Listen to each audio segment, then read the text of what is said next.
Now, just so you understand about the Washington's claim with regard to Virginia, it's important that you understand a little bit about your own history.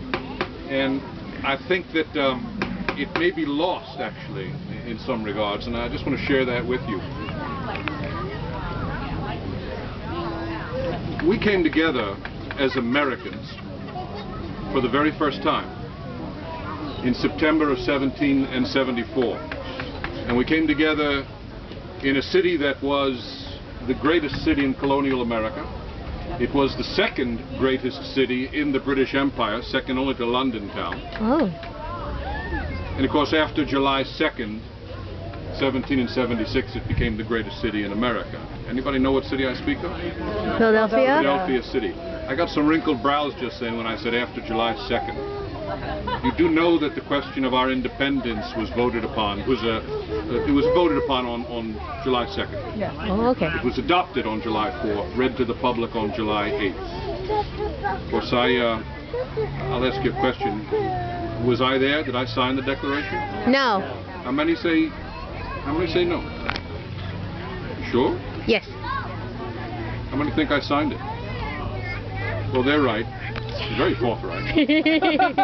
I was not in Philadelphia City. I was on the Long Island, watching the British land on almost a daily basis, more ships and more men on the Staten Island, waiting for them to attack.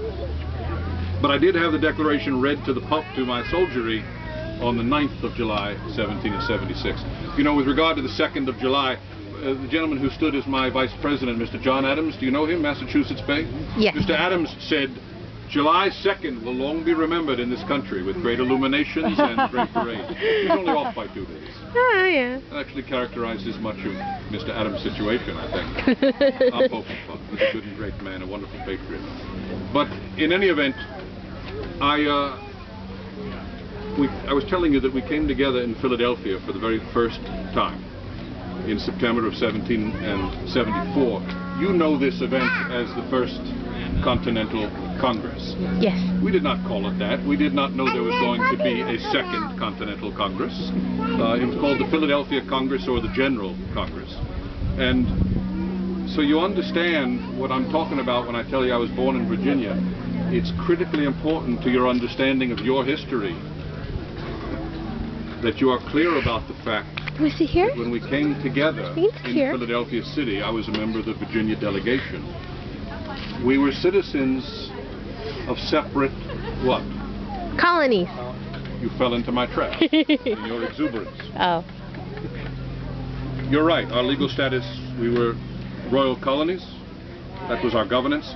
But you must think of your history in terms of the fact that we were citizens of 13 separate countries. Oh. My country was Virginia. That Congress was meeting in the country of Pennsylvania. Any Pennsylvanians here?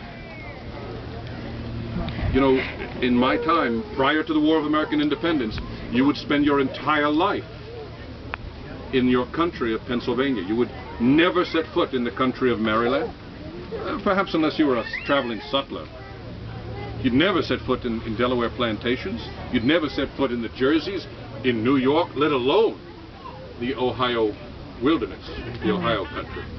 And so I tell you that because the country of my birth was Virginia. I was born, as I said, in Westmoreland County. I was born on a farm. Let me ask a question. How many of you here are farmers? It's remarkable. Things do change.